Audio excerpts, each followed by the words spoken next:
Okay, just want to finish my ramblings for today, the last day of July. And where I left off at the other one is that I think I'm going to jump out and maybe title this that black people whine too much, or black people whine too damn much.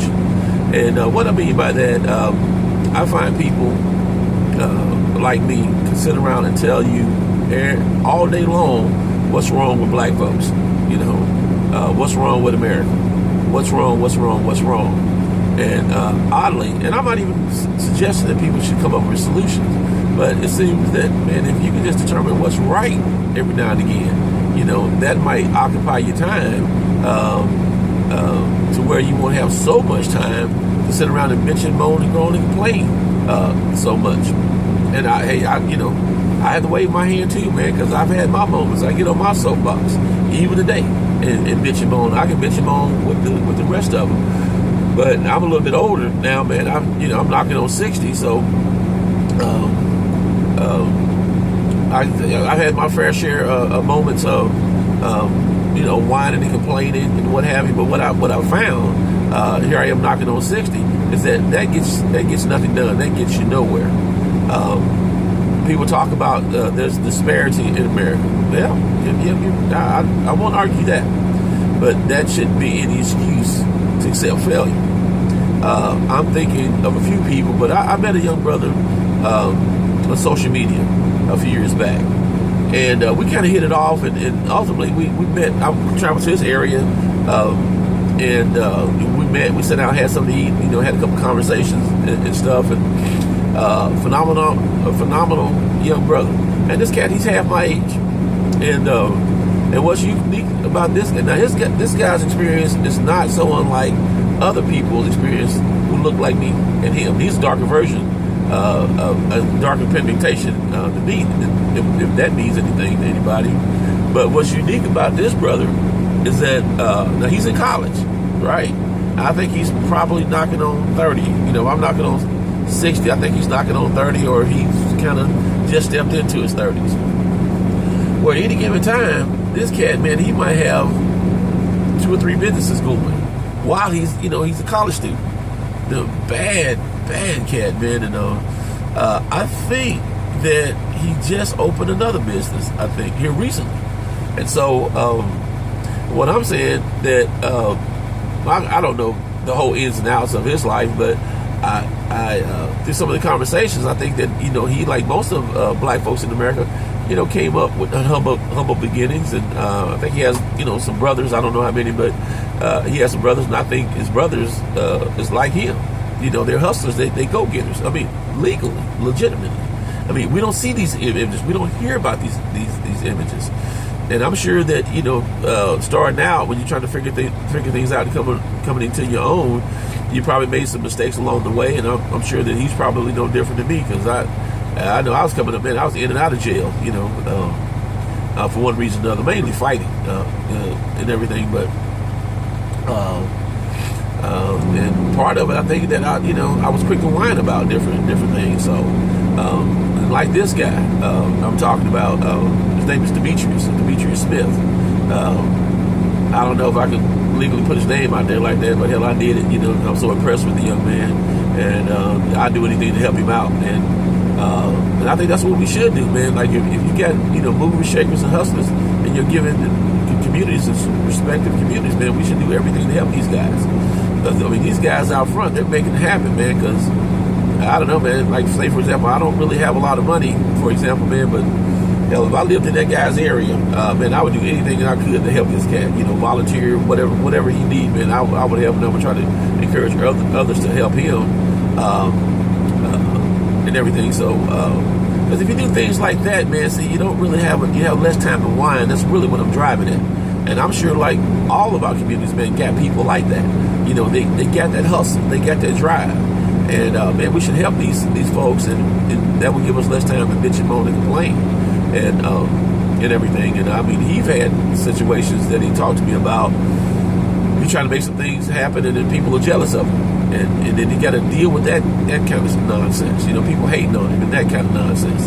I've seen it down in my neck of the woods. A few guys, black people, they went in business, and people thought they were uppity. People thought that they were full of themselves, and this and that, and I didn't get it, but they had no problem with somebody else who decided to open a business in their community, and they would support them. So that was really some twisted kind of thinking, and I think it plays back to this notion that many of us are quick to whine rather than try to fix our problems, and that's my whole point.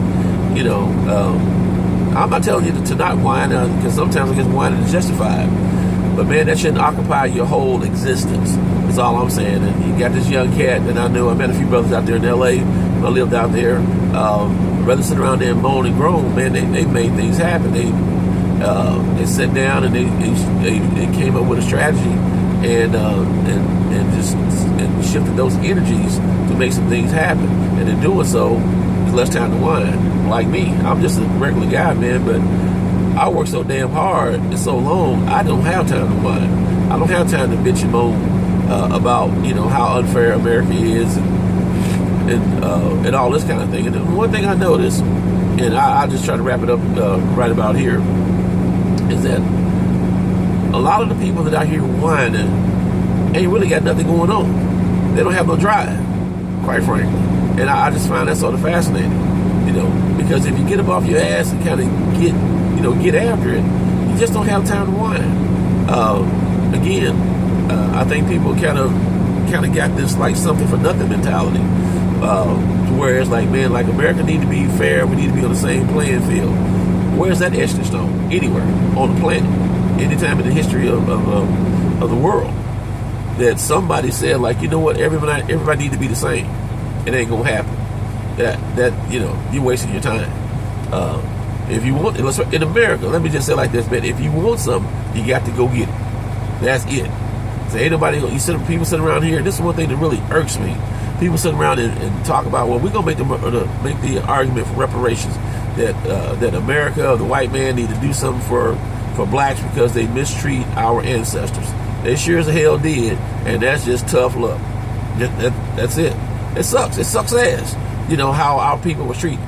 But the best thing that you and I can do is get our stuff together and get after it. That's it. And become the architect of our own lives. And see, if you think about it, man, it's even sweeter if you make it happen. Not the fact that you went and begged the government or begged the white man, hey man, like, you got to help me. You got to give me a leg up. No. Just think how much better life would be and the legacy that you would begin to build if he said, like, you know what, I literally pulled myself up by my own bootstraps. I didn't beg and plead for somebody to help me, the government specifically, man. But if we, I like the concept that if we begin to pool our resources, a lot of economists are making that connection, and they're looking at black communities back in the early 1900s, the turn of the 20th century, how they were able to thrive and succeed even in some of the worst racial periods in history. And one way that they managed to do that is they kept their money together. I think somebody said that in Little Africa, Black Wall Street, it was also known as, in the 1920s, is that the dollar would turn over close to 100 times in that neighborhood because we relied on each other and everything. So, and that's why when I mean like pulling yourself up by your own bootstrap, I mean by us coming together collectively in different communities. I'm not on this train about like, well, all black folks got to think the same and be the same, sort of this myopic kind of deal. Look, everybody's not going to be on the same playing field with you. There's people still out there who look like you and me that will hurt you, will rob you, will kill you. That's just the fact, and you got to do whatever within your power to make sure that don't happen. So I don't get tricked off by that just because of my pigmentation. Even this good stuff that I'm talking right now, man. You don't know me, but you got to watch me with a watchful eye, and make up your own mind, ascertain, people and situations on your own. And so I think that, if we occupy our mind with positive things and move it in the right direction, see, we too can be like the Demetrius Smiths of the world. You get out there and quit moaning and groaning and bitching, man, and make things happen. And I got a buddy down here I grew up with, Ray Prunty.